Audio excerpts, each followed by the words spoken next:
We're engaged in the reality of Sayyidina Muhammad Sallallahu Alaihi Wasallam. We're engaged in the reality of love in its highest form, in its original form, its primordial form, and the means by which every other love that we experience, that we can experience, is a derivative, has been facilitated to us by the great love of the one who loves to the one that he loves.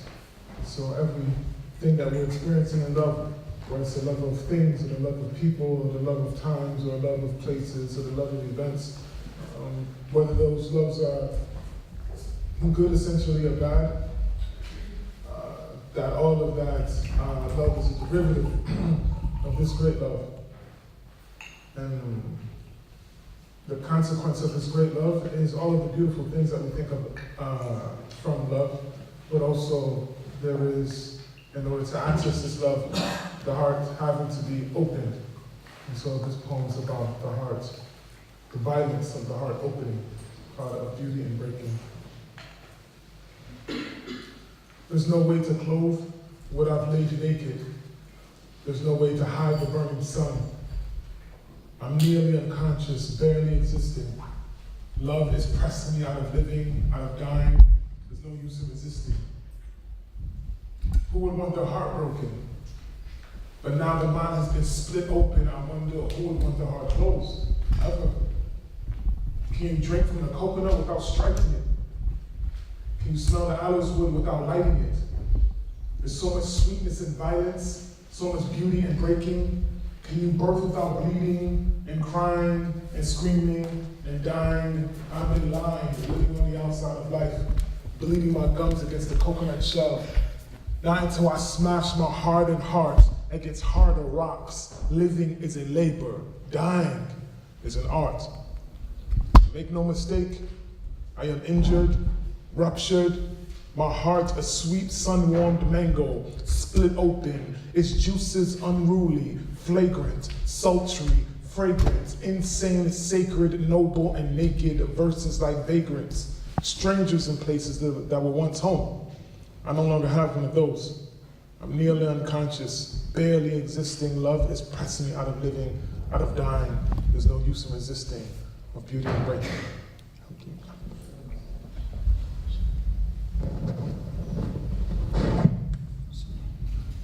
Inshallah, Bismillah, the students have an opportunity, inshallah ta'ala, to sort of speak or to ask of the two beloveds who are present with us, inshallah, tabarakallah. So we open up the floor to students.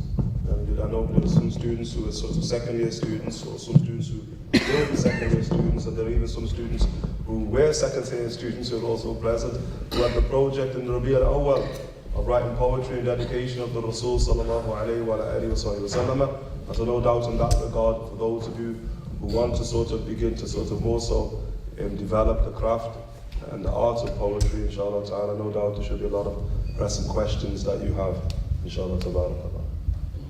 Bismillah.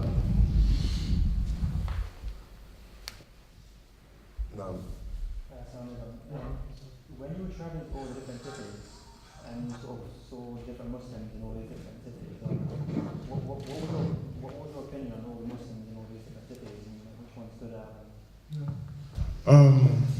He was asking, as we were traveling around the UK and in different cities, were there any features or any cities that stuck out? Okay. Well, alhamdulillah, all of the cities have their own personality, like all cities. If I can think of like a theme that's across the board is in the UK, either one, you don't like to love, or you don't like admitting to being lovers. It's like uncomfortable. It's a really defining characteristic of this land that I found. So in every place I ask how many people here have been in love, because what I'm going to talk about is in that context. I'm making some comparisons about love and its different forms and manifestations. And in one of its manifestations we can learn about such that we can greater understand it in other manifestations.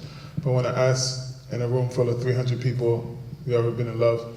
Like 17 people last night, I think, which was, mashallah, that was the most, that was a UK record, what I'm saying? 17, mashallah ta'ala. So That's one of the most remarkable things. One of the most striking things I could say that I've noticed. Maybe I can think of a good thing. But alhamdulillah, every time, I'm joking that it's hard to think of a good thing, but every time I come here, actually, not just this city, but this place is actually my favorite part of it. I was just reflecting with one of our brothers who came on the very first Virtues Tour, and that I remember, I think it must be in the room where we were just sitting.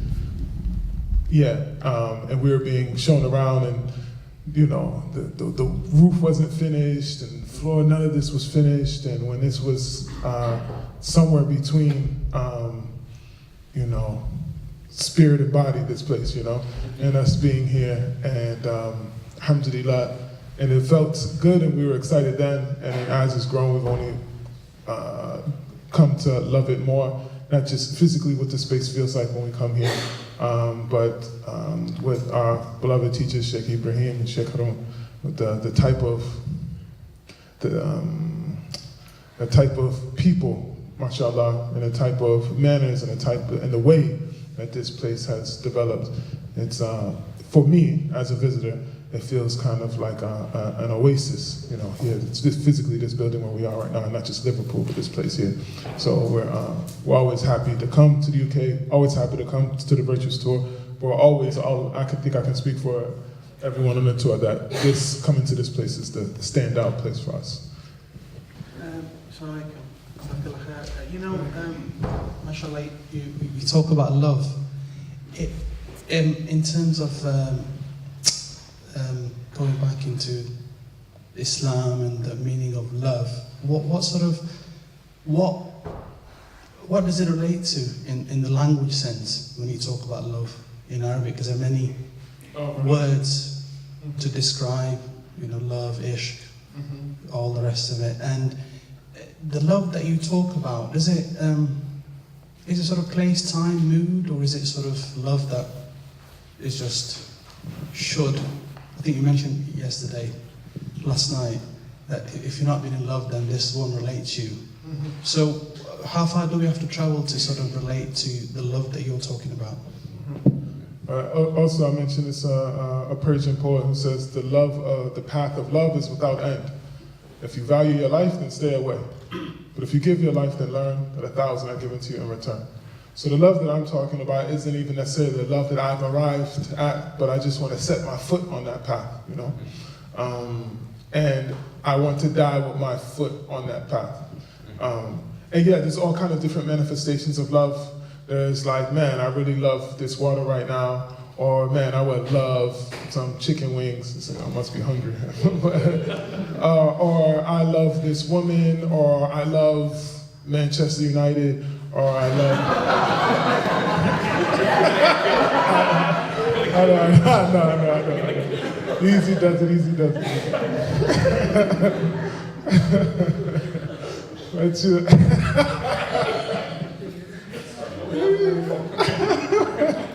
But never mind, we've heard enough from you. We've heard enough.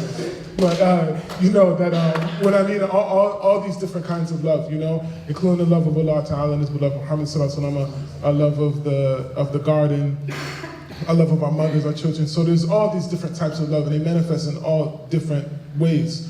What I mean is the fountain, the well from which all of these loves sprout forth is this great love that was made and celebrated before existence, that thousands of years before Allah created creation, created the light of His beloved Muhammad Sallallahu Alaihi Wasallam, and He loved Muhammad then.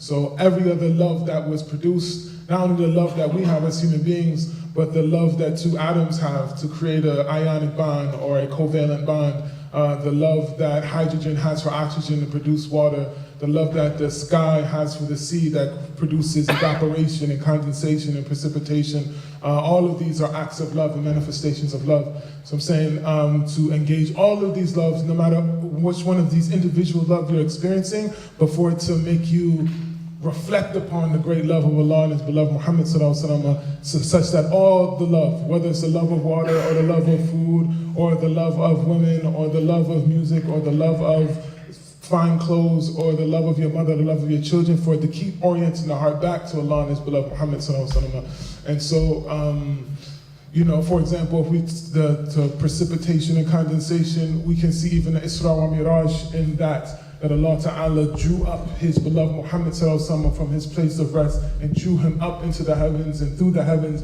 up to himself and to his face to face with Allah Ta'ala. And but he did not remain there. If it were you or I, we would have remained there, saying, that's it. And we were left the rest of the children of Adam to fend for themselves, because I'm with God.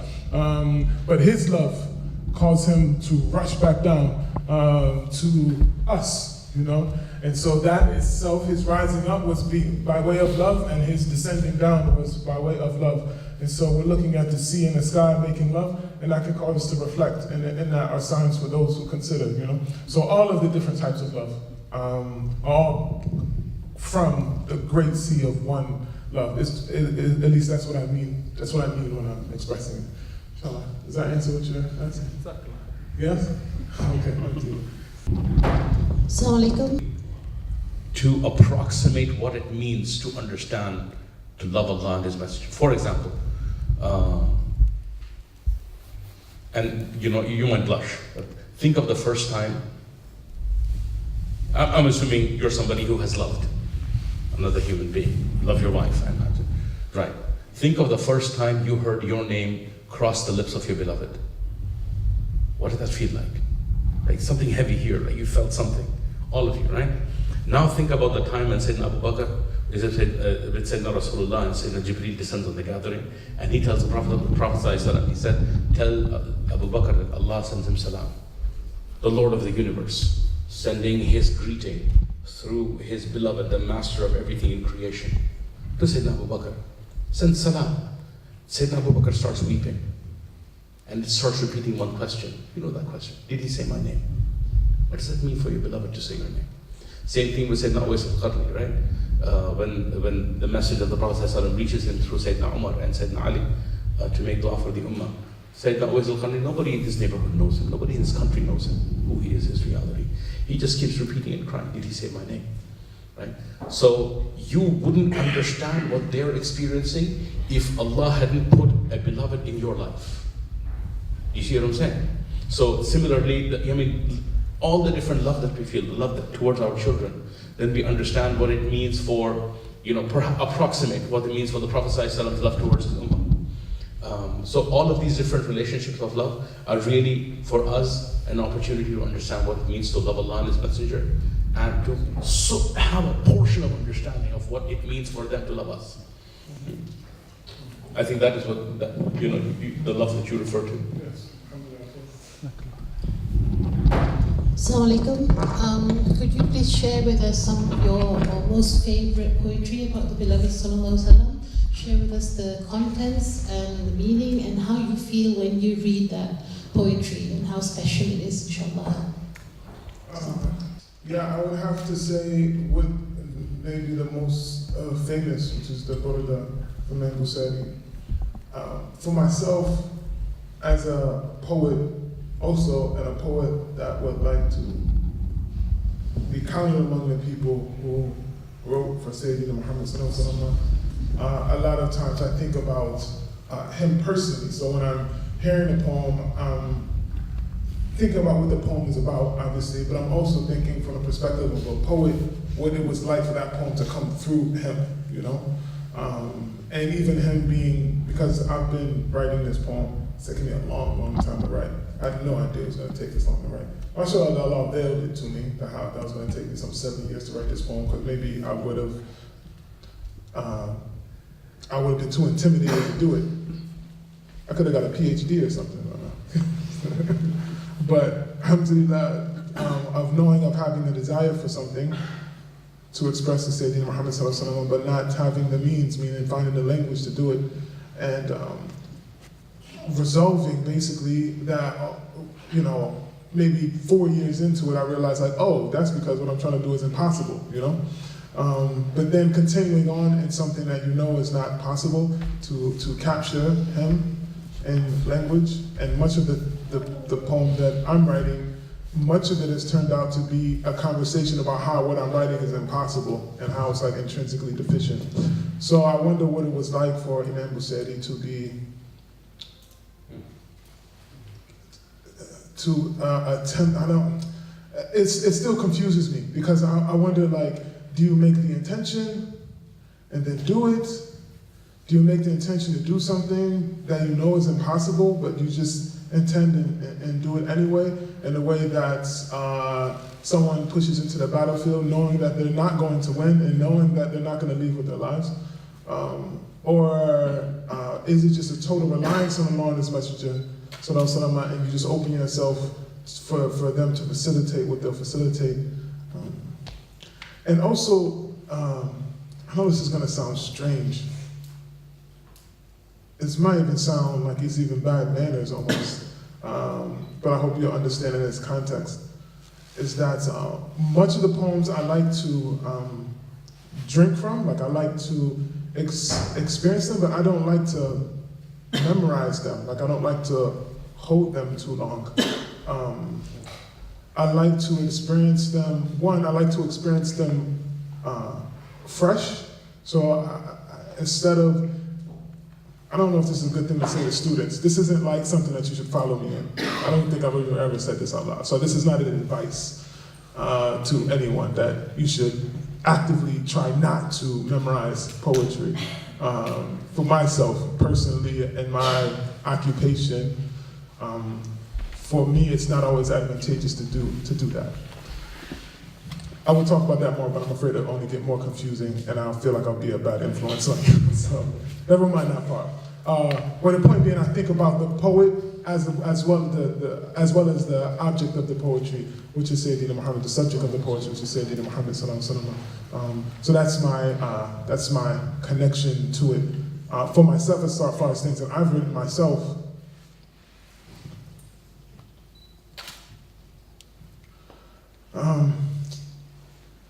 That kind of just depends on the state, that I'm in.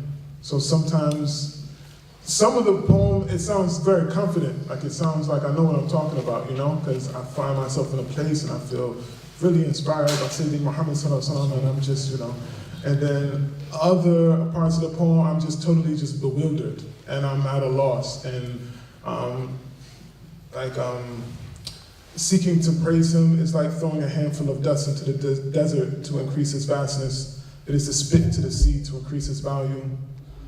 It is to light a candle to support the sun. But let Allah be a witness that this poor poet attempted from his unremembered memoirs, recited from a dismembered memoir of a heart broken, a back burdened, a mind bewildered. Love did not set upon this heart with the slow, long drip of cool honey. No love set upon his heart like a flesh-hungry flame. No, love set upon his heart like a pack of wild wolves. Can't you see the belly's fat from its flesh? Can't you see my blood in their teeth? Let their red grin be as evidence that it is not that I was always heartless. I used to be able to love he, she, they, and them, but now my heart has been consumed by ravenous love that devours anything other than itself. So in this poem, mostly what I'm seeking to express is inability, deficiency in the face of something so great. You sit on the beach and you want to paint the sea. You start to lay colors on the canvas, and in some ways you're like, oh, this really looks nice. You're like, oh, this is looking like the sea. But then you think about the difference between this little palette and this little paint and the actual sea and its actual depth, and you're like, I haven't done anything, I haven't painted anything from the sea. So much of it is like that, so it depends upon myself as far as the things that I've written. I would give the exact same advice, and write a lot, because most of your poems are going to be trash. And just accept that. Because when your poems are trash, you're not so riled up and say, oh, never mind, I don't want to do this, because you're embarrassed. I'm embarrassed by my own poetry, most of it. Most of my poetry you'll never hear, because most of my poetry is trash. So sometimes, because it's trash, it'll make you feel like you don't want to write. But just write it, because most of it it's going to be trash. And it's like you got to get to the trash poetry to get to the good poetry. So think of it like there's like 100 trash poems that you have to write before you get to that one good poem. And then after that, there's like 57 more trash poems to write, and you get to a good one. Then after that, there's 168 trash poems. And so you just have to write them though. Like there's no way to skip over them. So don't wait until you're good to write poetry. You have to just write it in order to get good. And just acclimate yourself to being trash. No, you're not trash. But what you're gonna write is trash. Most of it, the grand majority of it. Accept that. And sometimes when you're comparing yourself, even so, not even one of the greats, even if you're comparing it to me, you're not hearing not even close to half of my poetry, you know what I mean? So sometimes we can forget about that part. So remember that, that'll help you, inshallah.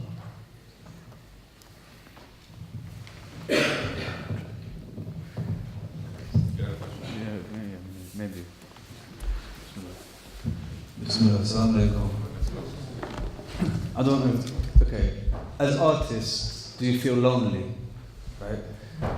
Right. I'm asking this question because before I converted to Islam, I don't want to go on a Jeremiah about that one, but before I converted to Islam, I was trained as in portraiture, like almost classically. Had a good eye, photo realism. I went to art school as an undergraduate, as a mature student after 10 years of not making any art, because I was also a musician. I got paid £70 a night. I was about to go on tour with the band, jacked it all in, because I was told it was haram, right? 10 years later, I tried to go to art school, disobeyed my teachers, didn't take the ulum seriously, went to the Fanoon. It's an archetype.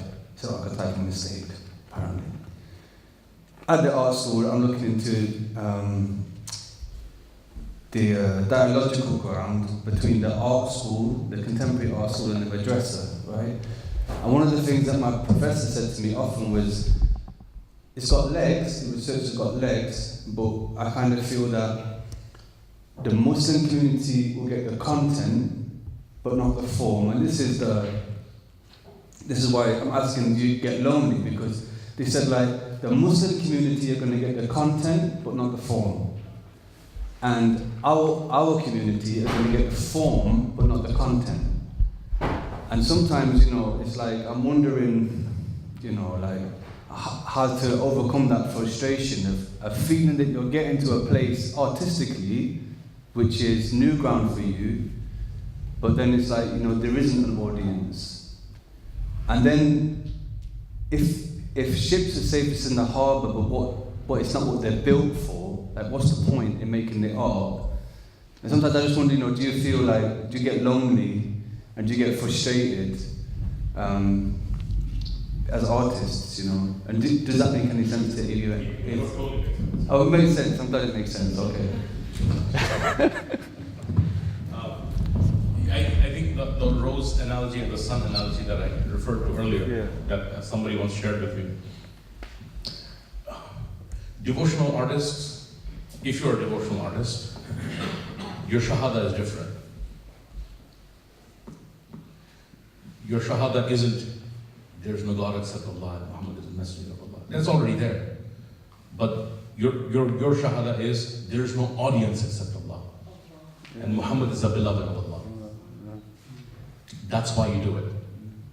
You won't, I don't even understand how you're saying that there's appreciation for content from the Muslim community, because this here is an exception. By and large, the people who have the means to appreciate or to to support the arts wouldn't know what good art is if it hit them in the head. Right? I don't understand why Amir is not like booked up the entire year, every single day, all around the world. Right? And the people who have appreciation don't have the means to support it. Right? Which is why, for example, you will see events that happen, like fundraising events, for example, the same people are brought in over and over again, because organizers and people who can fund something like that would rather go with a safe option, with known names, whose songs are already liked, and everybody already knows them, because they pull a crowd. And the crowd comes because they already know who this person is, and they're not interested in finding out anything new, right? Because, there's a whole bunch of reasons for that. So if you're depending on community appreciation, I think we as artists need to look for better reasons than that. Yeah.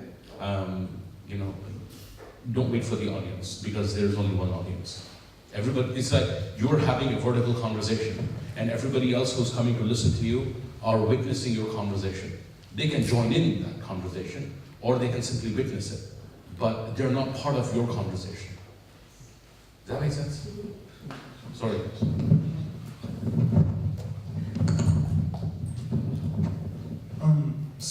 I wanted to add on a little to what our brother Nader is saying, and I agree with what he's saying and what's required in order to do this type of work. And I just want to add on to it, but what I'm going to add on to it is going to sound contradictory to it, but it's not, but inshallah I'll tie it at the end. I was not trained in the Muslim community as an artist. So 90% of my audience was not Muslim at all.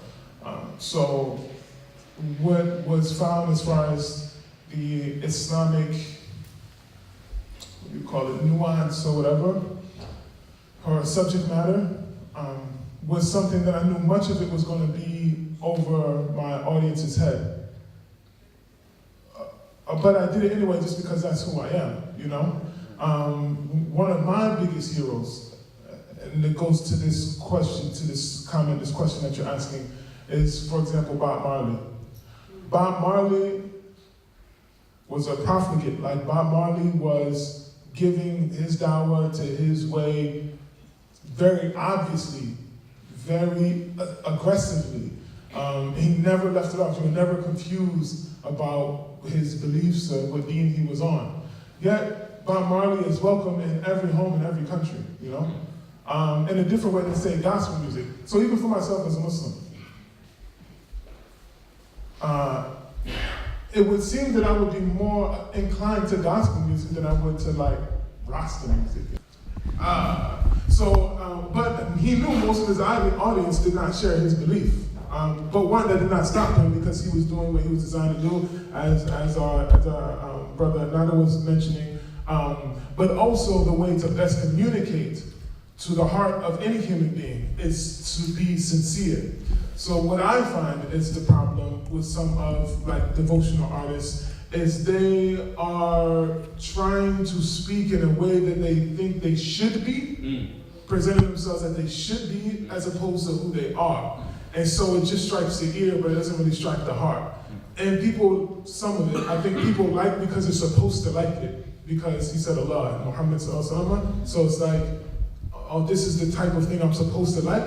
But as far as what the heart's actually inclined to is maybe some different type of artists. And I don't mean just like people that speak about bad things, but people that you feel they're speaking from their true experience and speaking directly from the heart. And so even within the boundaries of Sharia, I always want to communicate directly, sincerely, even if I'm bewildered, or if I'm incapable, or I feel weak, or whatever the state is. I'm not just going to try to present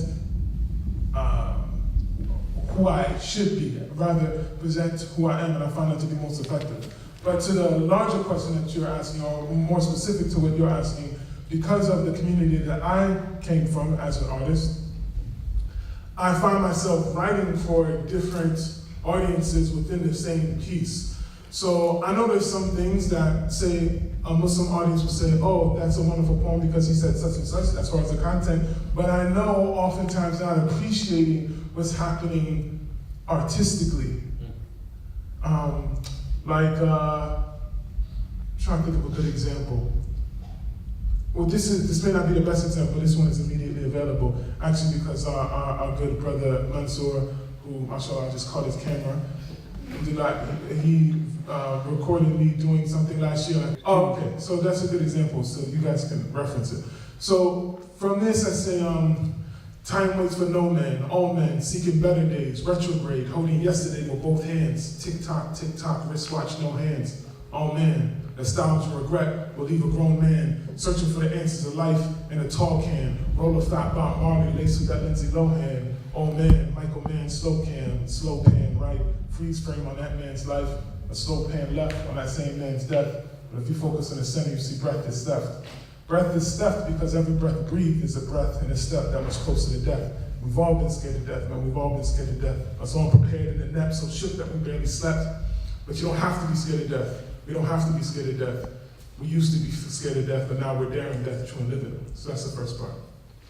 So in this first part, for example, just the rhyme scheme.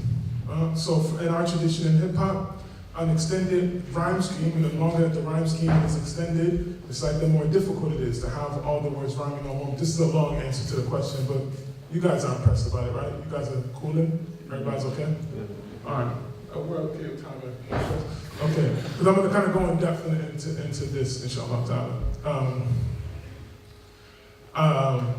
Time waits for no man. All men seeking better days. Retrograde holding yesterday with both hands. Tick tock, wristwatch, no hands, right? The second part. Time waits for no man. They tell us time is money, so no country for old men, no country for poor men, no country for young black ones, and cops like Gary Oldman, unprofessional, no Matilda and Leon, just Oscar and Trayvon, all men, murder your sons, turn around and want you to hold hands, enough to drive you mad, enough to make a sane grown man, click, clack, black gats, both hands. If they wanted to crucify the Christ that bad, then they'll double cross us like a hashtag. They see the bright future from our black past. We earned our stripes then with our backlash. They put themselves first in a black last, but they're faded now with that black glass. Scared to death. You don't have to be scared of death. You used to be scared of death, but now we're damn death. Okay, so that's like a piece of art. So, for example, that second verse is matching the first verse. You know, like tick tock in the first verse, and the second verse click clack. So like onomatopoeia, this technique, and using it in the same way in both verses. That's something that's challenging for a poet to do. Maintaining the rhyme scheme for that long in both verses, that's something. But in general, in like the community, in this community, that's not really, people aren't really paying attention to that part. But for example, like in the hip hop community, they're watching for that. You know what I mean? That form. Or like time waits for no man. They tell us time is money, so no country for old men. And that's a reference to a film, Coen Brothers film, No Country for Old Men, No Country for Poor Men, No Country for Poor Men, No Country for Young Black Ones, the cops like Gary Oldman. Gary Oldman he's an English actor. You guys know Gary Oldman, right? He's an English guy, right? Gary Oldman is an English actor who played in a film called Leon, or in an English version of the title is called The Professional. The Professional, you guys know the movie The Professional? Yeah. So the cops like Gary Oldman, unprofessional, right? So I'm making a reference to The Professional by contradicting The Professional. Unprofessional. No Matilda and Leon. Matilda was the other main character in that film. No Matilda and Leon in the assassin. So Gary Oldman played a dirty detective, a corrupt cop. And Matilda and Leon were the two protagonists of the story. So no Matilda and Leon, just Oscar and Trayvon. Oscar and Trayvon were one of the two of many murders of black people, of police officers killing black people in America. So rhyming, so taking Gary Oldman and then contradicting the name of the title to also make a commentary on the police officers while naming the two main characters of the film and rhyming it with Trayvon. And so both in form and content, I'm having a discourse just in those few words. Like that's not something that, you know, at like reviving the Islamic spirit, like they're gonna listen to that and be like, oh, did you see? But this is what I mean about being lonely. I don't mean it. Sorry. This is what I mean about being lonely. I don't mean it in a pretentious way. Yeah. I don't mean it in a way where you're coming into a community that maybe is ultra-conservative and doesn't appreciate art. I mean in terms of like, iron sharpens iron. So as artists, because we don't have patience for the arts, sometimes you don't have the collective to work with. You don't have the peers to work with. Right. You don't have that competition in a studio with other artists Or even the conversation. Or even the conversation. Like this conversation. I believe this conversation. We're always in this conversation. All we're doing is alluding to the possibility of a much deeper conversation. Right. We need to create the space for that deeper conversation about Islam and art today. Well, this is what I'm saying. Like the people that I reference, among the Rumis and the Hafiz and the Mercedes and whatnot, but where I learned language, how to use language like this was from hip-hop artists. Yeah. Because their level of dealing with content, with form and content, is an extreme, nothing in the English language can compare. What someone like Andre 3000 does, or Black Thought does, or things like that. What they're doing with language is so nuanced and so specialized, But this isn't even one of the best examples. But for example, the type of stuff that I grew up listening to, like Black Thought will say something like, I'm the implorer, the universe explorer, treat them seas like the cities of Sodom and Gomorrah, leaving these cats open like the box of Pandora with styles new within the world order. Approximately 3/4 of y'all are water. I straight the poetry, sign and rhythm from the roots of culture. Take a pilgrimage to the line of scrimmage, up against your image. Life is a heist, only the stronger the percentage. It's a war within, and within it, I'm the lieutenant, so on and so forth, right? So the references that he's using are so diverse. So he goes from Sodom and Gomorrah, which is a biblical reference, to Box of Pandora, which is a Greek mythological reference, to New Order, which is a whole other realm of references. But then even a subject that take a pilgrimage to the line of scrimmage, up against your image. Like just in those few words, all rhyming, the lines rhyming with each other, how much is take a pilgrimage, which is in holy traveling in a sacred sense, to the line of scrimmage, which is, I don't know if you guys use line of scrimmage in football here. Do you use the word line of scrimmage? Do you guys know what the line of scrimmage is? So line of scrimmage in American football is where they line, where the two teams line up across from each other. That line that is between them, wherever it is on the field, that's the line of scrimmage. Scrum. Oh, scrum. Oh, I don't know the language. It's rugby. We have the rugby. Yeah. So you say scrimmage, you say scrum. Scrum, yeah. Same thing. So you understand the concept though. So he's using saying a sacred journey, but then a sacred journey arriving at a place that's like a game, but more serious than just play. It's almost like because the language of sports is the same language as war. You know what I mean? Whether you say the end zone, whether you say sudden death, or things like this, right? So to the line of scrimmage, up against your image, up against your nuts. Life is a heist, only the strong get a percentage. Whatever you're going to get out of life, you have to be courageous and be daring and take it. So on and so forth.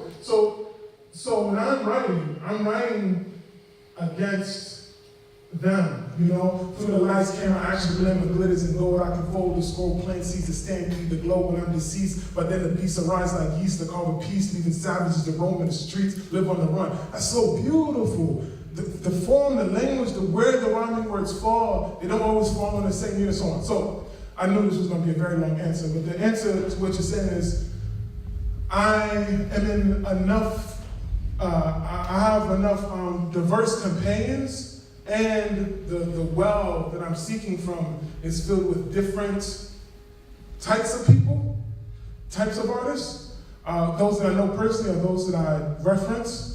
And so I do feel that loneliness is a very short answer to your question, but I feel that by using people that I know that write like that and engaging them, the people that are living, and then also people that I don't know, either they've passed on or that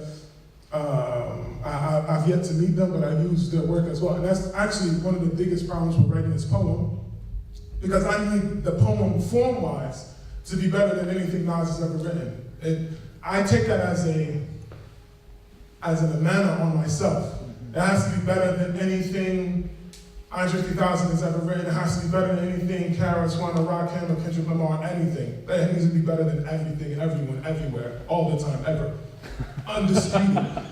Agreed upon. You know what I'm saying? This is why? Why? Because one, the subject matter of what it needs to be, because what I'm writing about, it needs to be in the uppermost no matter who you are. No matter where, when we think about, Sayyidina Hassan and Nader, you know what I mean? It wasn't okay for his poetry just to be okay. He will be sent against the poets that were talking about liquor and gold chains and all of that. Like, there were the poets that's what they did. So he would have to send in a battle. So it wasn't enough that he was saying Muhammad sallallahu alaihi wasallam, although he got his victory by way of saying Muhammad sallallahu alaihi wasallam, but he was asked as opposed to someone else being asked because he was better than even other poets from the companions. So when Sayyidina Muhammad sallallahu alaihi wasallam wants to call for someone to speak upon the half under the banner of Sayyidina Muhammad sallallahu alaihi wasallam, I need to call him to call me off the bench. So I need to be better than everyone. I need to be better than everyone. So when that call comes forward, La ilaha illallah Muhammad Rasulullah, for sure, his grandson will need someone to come forward. Imam Mahdi, he'll need someone to come forward. And the only ones that will be coming forward are the ones who have conditioned themselves, trained for that day. You know, the way Kobe trains, I need better. The way Mozart trained, I need to be better. Everyone, everywhere, forever, inshallah. So if you're going to do that, though, you're going to be lonely because no one is as good as you are. You know what I'm saying? You know what I'm talking about? Sorry, one last point. And this is more of a clarification than anything else. If it wasn't obvious, hopefully this makes it obvious.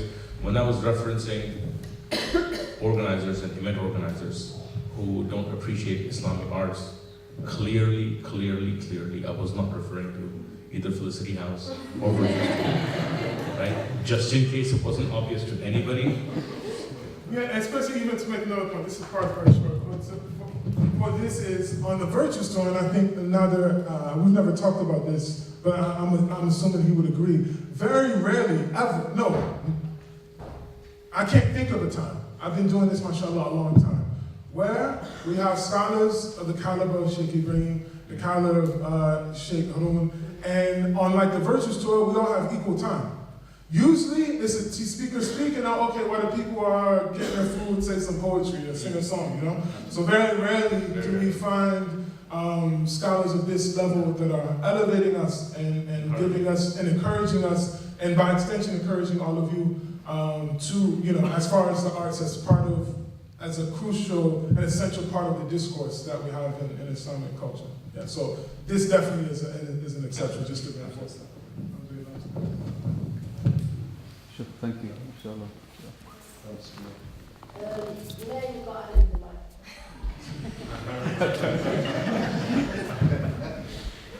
In regards to when you're talking about your poems being trash, how do you determine that? Right, like, so do you kind of like go on, because obviously you may think it's trash, but it may be a source of inspiration for somebody else to do, like this person.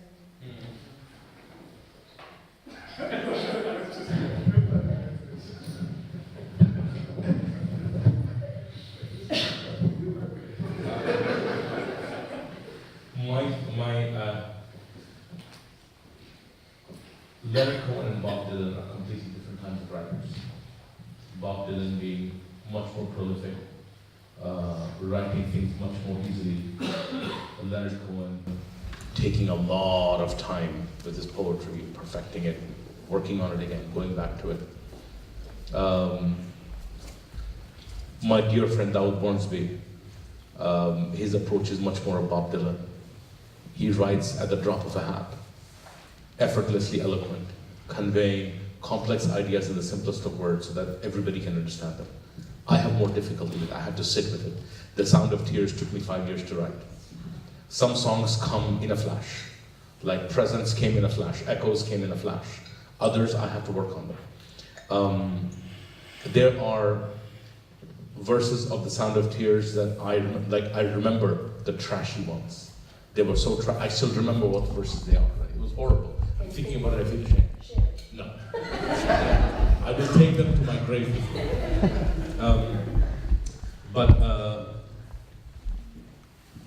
I mean, there's two criteria, right?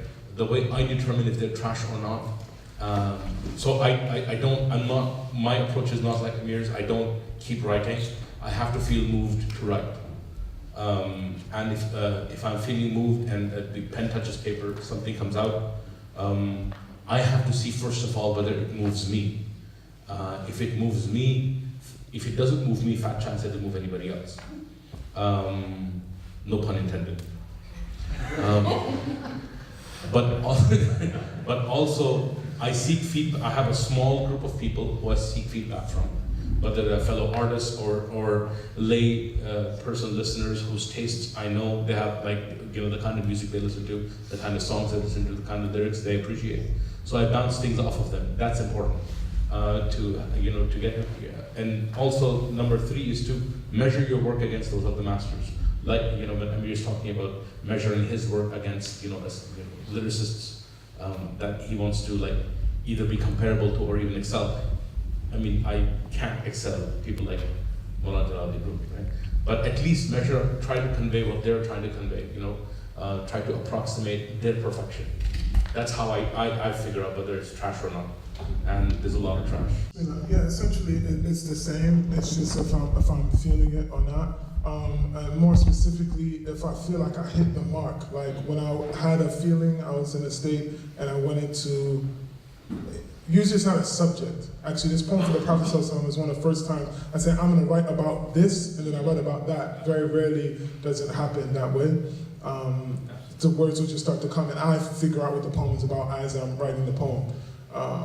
But if I have just a feeling, a state, and I find words to hit the mark, and it's like, man, that's exactly what that feeling is. I'm trying to think of one of my favorite lines. When I say it's my favorite, meaning that language is exactly, and if I use the poem that I just mentioned, I said, make no mistake, I'm injured, ruptured. My heart, a sweet sun-warmed mango, split open, its juices unruly, flagrant, sultry, fragrant, insane, sacred, noble, and naked. In that state, I was like, that is exactly how my heart feels. It feels like a big, right? Because it's sweet, but it's like you eat a mango, it's like lesson, you know what I mean? So it was sweet, but it was like split open and all over the place. That was the state of my heart. Or early in the poem, again, in this poem, I'm referencing different types of fruit, as an artistic tool to express something. So when I'm describing my heart from before, I'm describing it as a coconut. Can you drink from a coconut without striking it? Can you smell the aloes with the oud without lighting it? So obviously the coconut is more protected, has a harder skin, but it's kind of an ugly fruit, You look at it, no one think to eat that. I don't know who the first guy was. Maybe it fell on a rock or something. It's like, hey, you know what I'm saying? But like, it's an ugly fruit. But that was a condition of my heart. But not until it opened did I find, who would have thought that inside of that thing was this white, sweet, soft, subtle, refreshing, inside of that hard, hairy shell. Seems very strange, But I didn't even know what was inside of it. Not until it opened. That's who would want the heart broken. But now that mine has been split open, I wonder who would want the heart.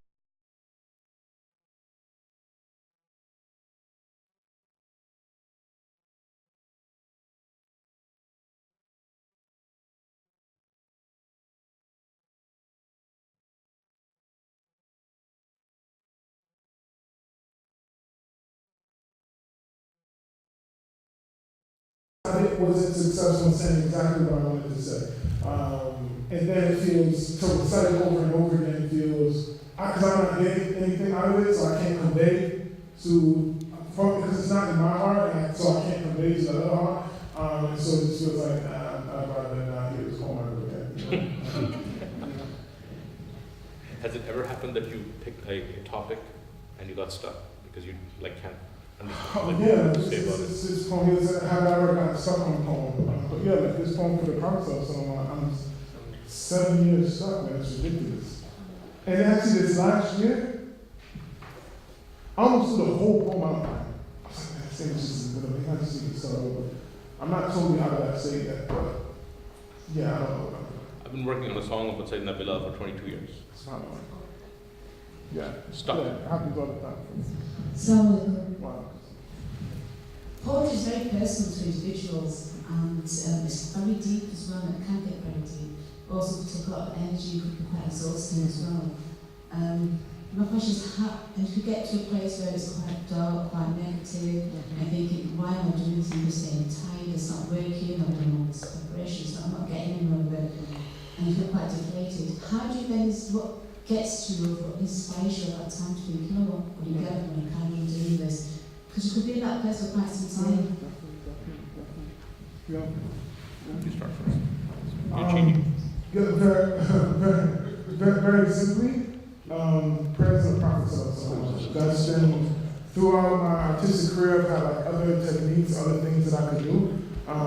But the prayer, particularly the Salat al-Fatih, that's as far as the one that I can rely on. Yeah, Salat al-Fatih in particular. Do you guys know this prayer? Allahumma salli. I should teach you about it, inshallah ta'ala. It's the prayer of the opener. That's how the prayer starts. You're mentioning Sayyidina Muhammad sallallahu alaihi wasallam as the opener. And it's Allahumma salli ala Sayyidina Muhammad al-Fatih ma'uqad wa-khatim ma sabaqa nasr al-haq al-hadi ila siratal mustaqim wa ala alihi wa sahbihi wa sallam. Now that you're supposed to memorize that sound, but anyone who doesn't know it, inshallah, it's a common, it's not a secret prayer. You'll find it, inshallah, especially with teachers like these. But refreshing my heart with that. It's like giving your heart a whistle, you know, like you were fatigued before and you took like a cold shower and it's now you're invigorated, you know, again. Does the popularity of the poet affects the quality of the poems and Say it again, I'm sorry. the popularity Of the poet or poem?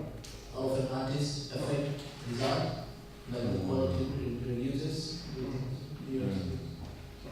So, I mean, the more popular that an artist gets, does it affect how he creates? He's under more pressure to come. Oh, the pressure. Oh, yeah.